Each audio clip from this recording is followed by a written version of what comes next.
हम जब छोटे थे तो उस समय ज्यादातर बच्चों को बड़े होकर या तो पायलट बनने का सपना होता था या फिर एस्ट्रोनॉट। लेकिन हम में से बहुत ही कम लोग हैं जो इस सपने को हकीकत में कन्वर्ट कर पाए हैं, क्योंकि एस्ट्रोनॉट बनने के लिए बहुत ही कड़ी मेहनत करनी पड़ती है और इस जॉब में बहुत सारी चुनौती का सामना करना पड़ता है। इसमें स्पेस रिसर्च के साथ साथ बढ़ते एडवांसमेंट के चलते धरती से ऊपर आसमान में स्पेस स्टेशन बनाकर वहाँ पे कई महीनों तक जिंदगी गुजार पाना काफी चुनौती भरा काम है। वैसे तो स्पेस पे जाके रहना हर किसी इंसान का सपना होता है और कुछ लोग इस सपने को पूरा भी कर लेते हैं, पर क्या आपको पता है स्पेस पे जाकर रहते समय एस्ट्रोनॉट को सिर्फ अपने डेली रूटीन्स मेंटेन करने में ही बहुत से मुश्किलों का सामना करना पड़ता है, क्योंकि स्पेस में जो सबसे बड़ी प्रॉब्लम है वो है वहाँ की ग्रेविटी। मतलब अंतरिक्ष में ग्रेविटी ना होने से एस्ट्रोनॉट को कैसी मुसीबतें आती है वो आपको इस वीडियो के अंत तक पता चल ही जाएगा। तो सुबह उठकर हम सबसे पहले कौन सा काम करते हैं? आई होप सबसे पहले ब्रशिंग ही करते होंगे और कुछ नहीं। तो ब्रश करने की इस हैबिट को एस्ट्रोनॉट्स भी फॉलो करते हैं, भले ही वो स्पेस स्टेशन पे ही क्यों ना हो। पर जैसा कि आप जानते हैं एक नॉर्मल टूथपेस्ट सॉलिड और लिक्विड स्टेट के बीच यानी इमल्सन स्टेट में होता है। अब धरती पर हम ब्रश करने के बाद इसे आसानी से अपने बेसिन में फ्लश कर देते हैं, लेकिन स्पेस स्टेशन पे कोई वॉश बेसिन तो है ही नहीं और न ही माउथ वॉश करने के लिए अनलिमिटेड पानी मौजूद है। तो इसीलिए एस्ट्रोनॉट्स फोमलेस टूथपेस्ट का सहारा लेते हैं, जो किसी ट्यूब में नहीं बल्कि पाउच में उपलब्ध होता है। इस पाउच को खड़ा करके ही पेस्ट को ब्रश पे चिपकाया जाता है।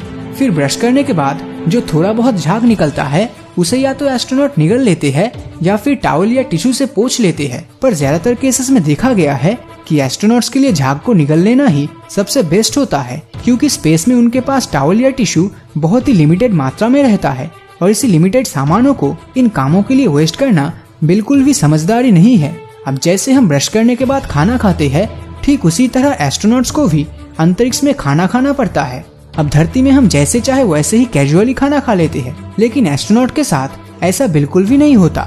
एस्ट्रोनॉट्स के लिए खाने में सही मात्रा में विटामिन, मिनरल्स, प्रोटीन्स और फैट होना बहुत ही जरूरी है, क्योंकि स्पेस में अगर उन्हें सही न्यूट्रिएंट्स ना मिले तो वो बीमार पड़ सकते हैं। इसीलिए स्पेस स्टेशन पे एस्ट्रोनॉट्स के लिए हजारों टाइप के खाने स्टोर किए जाते हैं। उनमें से कुछ आइटम्स अपने नेचुरल फॉर्म में होता है और कुछ लिक्विड फॉर्म में कन्वर्ट किए जाते हैं, जैसे कि सॉल्ट और चिली फ्लेक्स जो स्पेस में लिक्विड फॉर्म में मिलता है, ताकि खाने में छिड़कते समय इसके पार्टिकल स्पेस में तैरते हुए किसी के परेशानी का कारण न बन पाए।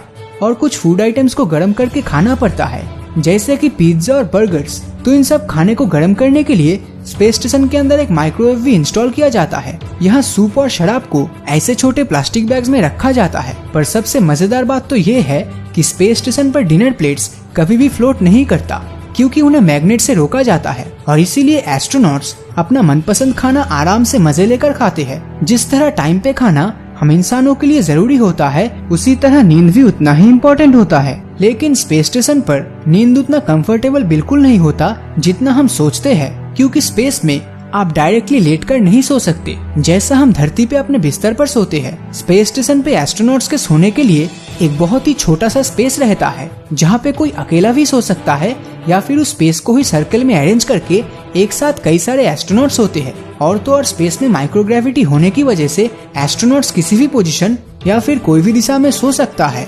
हर दिन रेगुलर बेसिस पे काम करने के बाद उन्हें 8 घंटों की कंपल्सरी नींद पूरी करनी पड़ती है, मगर एस्ट्रोनॉट्स की माने तो स्पेस स्टेशन में अच्छी नींद बहुत ही मुश्किल से आती है, क्योंकि वहाँ का अनकंफर्टेबल टेम्परेचर और उनके वर्कलोड के कारण नींद के दौरान उन्हें बहुत ही अजीबोगरीब और डरावने सपने आते हैं। अब आखिर में सबसे इंटरेस्टिंग चीज यानी कि स्पेस में इंसान सुसु कैसे करता होगा, ये जानने की इच्छा तो आप सभी को हो रहा होगा।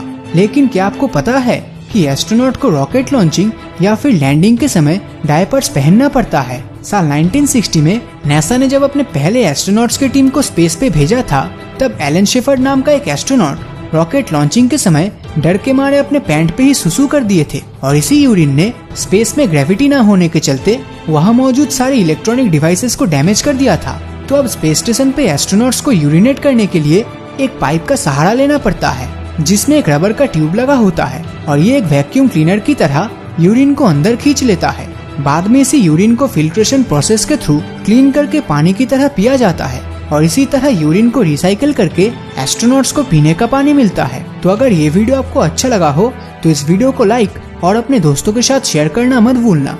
और अगर अभी तक आपने हमारे चैनल को सब्सक्राइब नहीं किया है तो सब्सक्राइब करके नोटिफिकेशन बेल को ऑन कर दीजिए, क्योंकि मैं ऐसे ही वीडियोस हर हफ्ते लाता रहता हूँ। तो मिलता हूँ आपसे अगले वीडियो में, और हमेशा की तरह थैंक्स फॉर वॉचिंग।